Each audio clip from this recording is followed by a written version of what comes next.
Околу 5 часот утринава на задниот влез од казино на улицата Никола Минчев во новиот центар на Кавадарци убиен е 43 годишниот кавадарчанец Патолов.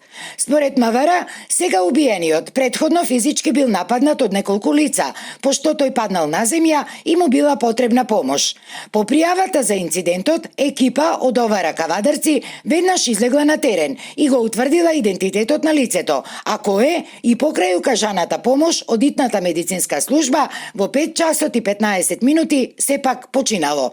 Набрзо по крвавата пресметка, полицијата привела 3 лица кои се сомничат дека биле инволвирани во тепачката. Од слобода биле лишени 26 годишниот ДБ, 35 годишниот Мѓ и 27 годишниот ДС, сите од Кавадарци.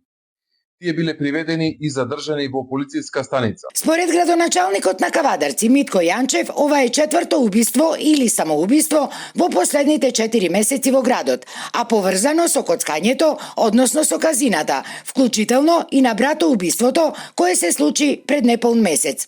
Ова станува исклучително загрижувачки, вели тој, и апелира државата подитно да преземе законски мерки за сузбивање на ова зло кое се почесто ги заробува и малолетниците. Државата мора итно да реагира. Ако не друго, можеме да земеме пример од европските земји.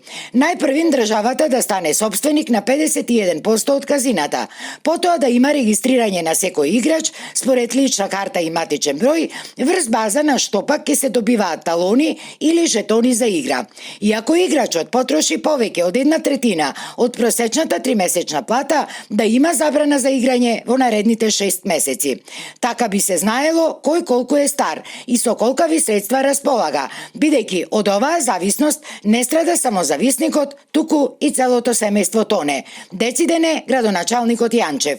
Инаку сега убиениот кавадарчанец бил семеен човек, кој заедно со својот брат имале и приватна градежна фирма.